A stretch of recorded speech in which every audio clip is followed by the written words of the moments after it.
ସେମାନେ ଟ୍ରାଏ କରିଛନ୍ତି ନେଇଛନ୍ତି ବି କାରଣ ଭଙ୍ଗାଭଙ୍ଗି ହେଇଛି କିନ୍ତୁ ଏକ୍ଜାକ୍ଟଲି ଜିନିଷ ଆମ ପାଖରେ ଉପଲବ୍ଧ ନାହିଁ। ଆସୁଛନ୍ତି ଆମର ସାଇଣ୍ଟିଫିକ୍ ଟିମ୍ ଆସୁଛି, ଡଗ୍ ସ୍କ୍ୱାଡ୍ ଆସୁଛନ୍ତି, ଏସ୍ପି ସାର୍ ବି ଆସୁଛନ୍ତି। ଆମେ ସବୁ ଦେଖିଲା ପରେ କ'ଣ କୁହାଯାଇପାରିବ କ'ଣ ହେଇଛି କ'ଣ ନାହିଁ। ଚୋରି କ'ଣ ହେଇଛି ଆମେ ଏବେ ସୁଦ୍ଧା ଦେଖିନୁ କିନ୍ତୁ ଭଙ୍ଗା ହେଇଛି ସବୁ ମାନେ କବାଟ ଗୁଡ଼ାକ ଭଙ୍ଗା ହେଇଛି 2-3ଟା ଘରରେ। ଇଭେନ୍ ମାଆଙ୍କର ମାନେ ଯୋଉଟା ପ୍ରାଙ୍ଗଣ ଅଛି ସେଟା ବି ଭଙ୍ଗା ହେଇଛି ଚାବିଟା। ଏବେ ଆସୁଛନ୍ତି ସାର୍ ମାନେ ଆସୁଛନ୍ତି, ଡଗ୍ ସ୍କ୍ୱାଡ୍ ଆସୁଛି, ସାଇଣ୍ଟିଫିକ୍ ଟିମ୍ ଆସୁଛନ୍ତି। ଆସିଲା ପରେ ସେଟା ଇନକ୍ୱାରି କଲା ପରେ ଜଣାପଡ଼ିବ। ମୁଁ ପଣ୍ଡିତ ରଘୁନାଥ ସେନାପତି ମା ଭଦ୍ରକାଳୀଙ୍କ ସେବକ ତଥା ପୂଜକ। ଆଜି ଗତକାଲି ତ ଆମର ମାଙ୍କର ଯେଉଁ ବାର୍ଷିକ ଘୋଡ଼ା ମେଳନ ପର୍ବର ଅନ୍ତ ଘଟିଥିଲା ଏବଂ ସକାଳୁ ଆମେ ଆସିକି ମନ୍ଦିର ଖୋଲିଲା ବେଳକୁ ଯେଉଁ ଦାନ ବାକ୍ସ ପ୍ରଥମେ ବସିକି କୋଠ ବାକ୍ସ ଯେଉଁ ଆଲମାରି ବସିଥିଲା, ସିନ୍ଦୁକ ବସିଥିଲା, ସେଇ ସିନ୍ଦୁକ ଦେଖିଲା ବେଳକୁ ଭଙ୍ଗା ହେଇଛି। ସେଇଠୁ ମୁଁ ଆଉ ସମସ୍ତ ସେବାୟତମାନଙ୍କୁ ଜଣେଇଲି ଯେ ଏ ସିନ୍ଦୁକ ଭାଙ୍ଗି ଯାଇଛି, ତା ଦେହରୁ ପଇସା ଚୋରି ହେଇଛି। ଅନ୍ୟ କିଛି ମୁଁ ଦେଖିନଥିଲି। ଅନ୍ୟ ସେବାୟତ ମାନେ ସବୁ ଯାଇକି ପହଞ୍ଚିଲେ, ଦେଖିଲେ ଯେ ସିନ୍ଦୁକ ଭଙ୍ଗା ହେଇଛି। ସେଥିପାଇଁ ଆମେ ତାକୁ କିଛି ଛୁଆଁଛୁଇଁ କଲୁ ନାହିଁ। ତାପରେ ଆମେ ଜଣେଇଲୁ, ଆମର ଯିଏ ଅଛନ୍ତି କୁନୁ ନନା, ସିଏ ସାଙ୍ଗେ ସାଙ୍ଗେ ଇନଫର୍ମ କରିଦେଲେ ପୋଲିସ ଷ୍ଟେସନ ଜଣାଇଦେଲେ ଏବଂ ଫଟୋ ଛାଡ଼ିଦେଲେ ଯୋଉଠି ଭାଙ୍ଗିଥିଲା।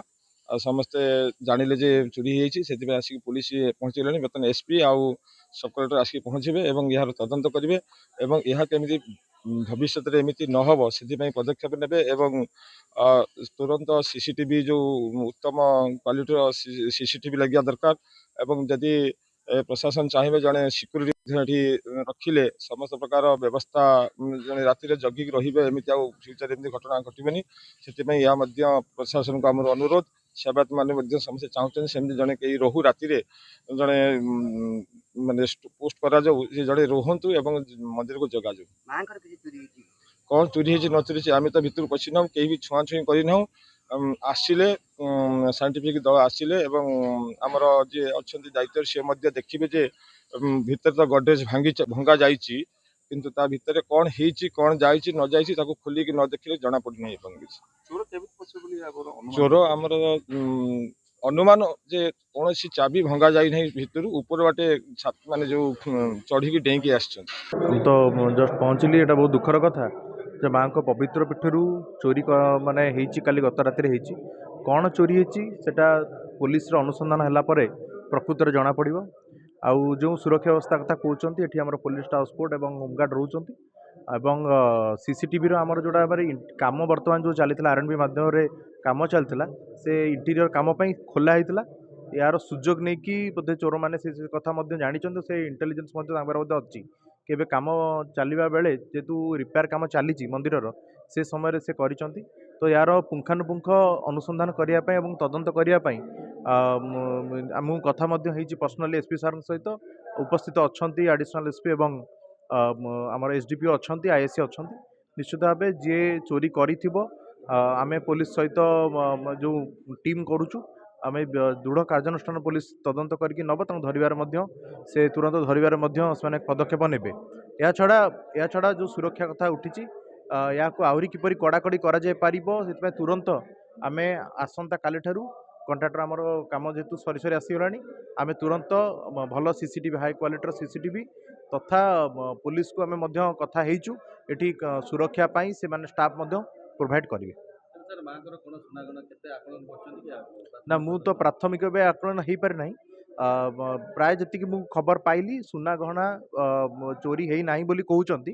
ମାତ୍ର ଏହା ହେବ, ୟା ପରେ ଆମେ ମ୍ୟାଜିଷ୍ଟ୍ରେଟକୁ ଡିପ୍ଲୟ କରିବୁ ଏବଂ ପୋଲିସ ପ୍ରେଜେନ୍ସରେ ଏବଂ ସମସ୍ତ ସେବାୟତମାନଙ୍କ ପ୍ରେଜେନ୍ସରେ ଗୋଟେ ଗଣତି କରାଯିବ ଏବଂ ଯେଉଁ ରେଜିଷ୍ଟରରେ ଆମର ପ୍ରିଭିୟସଲି କେତେ ସୁନା ଏବଂ ଅର୍ଥ ଅଛି ତାର ଆମ ରେକର୍ଡଭୁକ୍ତ ଅଛି। ଆମେ ପ୍ରତି ମାସ ଯେହେତୁ କରୁଛନ୍ତି ରେକର୍ଡଭୁକ୍ତ ଅଛି। ନିଶ୍ଚିତ ଭାବେ ଆମେ କ'ଣ ଡିଫରେନ୍ସ ଅଛି ଆମେ ଜାଣିପାରିବା ଏବଂ କିପରି ଭାବେ ଏଟାକୁ ଆହୁରି ସିକ୍ୟୁର କରାଯାଇପାରିବ, ଆମେ ପୋଲିସ ସହିତ ମିଳିତ ଭାବେ ଗୋଟେ ପ୍ଲାନ୍ କରିବୁ। ଯେ ମନ୍ଦିର ପ୍ରାଙ୍ଗଣ ଯେହେତୁ ଟିକେ ରୁରାଲ ଏରିଆରେ ରହୁଛି, ତ ଏଭଳି ସମସ୍ୟା ଆମକୁ ଏପର୍ଯ୍ୟନ୍ତ ଆସିନଥିଲା। ଯେହେତୁ ପ୍ରଥମ ଥର ପାଇଁ ଏଭଳି ଗୋଟେ ସମସ୍ୟାର ଆମେ ସମ୍ମୁଖୀନ ହେଇଛନ୍ତି ଯେ ଚୋରି କରିଛି, সেটা আমি নিশ্চিত ভাবে গোটে প্লান করবু কিপর আহরি সিক্য়োর করবু। পছপটে গোটে গেটে অছি যেটা টিকে অনসিক্য়োর অছি, আমি যা পারিপার্শ্বিক দেখলি তাকে আউ টিকে প্রপরলি সিক্য়োর করা আমি নিশ্চিত ভাবে পদক্ষেপ নেবু। দুই দিন ধরিকি যে ঘোড়া মেলন চালিলা, এভাবে স্থলরে মন্দির বর্তমান বন্ধ হচ্ছে, অনেক শ্রদ্ধালু ফেরুচ্ছেন, ଘୋଡ଼ା ନା ଏଇଟା ନିଶ୍ଚିତ ଭାବେ ସାଇंटिफिक टीम आसछंती साइंटिफिक टीम तांकर तदंत करिकी सब एविडेंस मंदिर खोलले प्रोब्लेम कौन हम कि तांकर जो फिंगरप्रिंट थी कि अन्य जो एविडेंस थी सेटा साइंटिफिक टीम नबार असुविधार सम्मुखीन हे से साइंटिफिक टीम तांकर काम कर सारा पर आम पुलिस टू क्लीयरेंस आणला तापर मंदिर खोलिबा एथि आमे मध्य संपूर्ण भाव दुखित जे श्रद्धालु माने वर्तमान दर्शन करि पारु नांती किंतु आमे तदंत प्रक्रिया ये जेहेतु एक पार्ट अच्छी और पुलिस तदंत करूछंती तो से सब एविडेंस नहीं जातु क्लीयरेंस आनिबा आउ तापर आम खोलिबा घोड़ा मेलन जोड़ा होता से दिगरे बहुत मोर बहुत मैजिस्ट्रेट पुलिस कर मिलित प्रयास रे पुलिस कोऑर्डिनेशन रे होता बहुत सुंदर भाव होता पीसफुली कंडक्ट होता से कौन या सहित संपर्क है लगुनि किंतु जो लेट नाइट बर्तमान चली से बोधे किसी प्रेजेंस ऑफ दी पुलिस सेवायत कौन वांटिंग थाई पारे या गोटे आशंका अच्छी मात्र देखिए एटा प्रॉपर्ली आम इनक्वारी कला गोटे उच्च धरण इनक्वारी करूँ इनक्वारी कला समस्त तथ्य सामना को आसो बर्तमान तो जस्ट आम इन्वेस्टिगेशन आरंभ करुचु यह निश्चय गोटे सेंटिमेंटाल इश्यू और भारी दुखद जिनस लोक मान सेंटिमेंट रोज माँ सहित तेणु आम जहाँ देखलु वर्तमान सुधा भितर केवल कैश किसी जाइए आम देखुचु भंगा होती सब आते कौन जाए अटकल करा जाए ना तेणु आम प्रिलिमिनारी आम इन्वेस्टिगेशन चली आशा करूँ आम तो सब प्रकार स्टेप नौचु आशा करूँ निश्चय आम कल्प्रिट की बहुत जल्दी धर नहीं आपणकर देखुं मंदिर चारिपटे घर एठी सेमिति किसी सिक्यूरिटी थ्रेट नहीं तापर भी लोक मानकर जो डिमांड रही प्राइवेट सिक्यूरिटी रहा आमर होमगार्ड हेन्सफोर्थ आम सीसीटीवी किसी अच्छी किंतु अचल अच्छी तेणु से गुड़ा सब कार्यक्षम किया तापर पुणी आमर जो रही होमगार्ड्स को आम डेप्लय करूँ प्राइवेट सिक्यूरिटी जहाँ जी हो सिक्यूरिटी मेजर्स निया गाड़ी किनिबा को भाबुछंती ताले आसंतो कार बाजार जोटी आपनको मिलिबो लो प्राइस कार ठु आरंभ करी लग्जरियस कार्स 10,000 किलोमीटर पर्यंत वारंटी और अफोर्डेबल प्राइस रे औ हां एबे आपनकर फेवरेट कार बाजार रो सेकंड आउटलेट खोली जायछि ऑपोजिट ऑफ एसोटेक वॉल पहाड़ भुवनेश्वर ताले बे लो प्राइस रे लग्जरियस कार किनंतो केवल कार बाजार रु।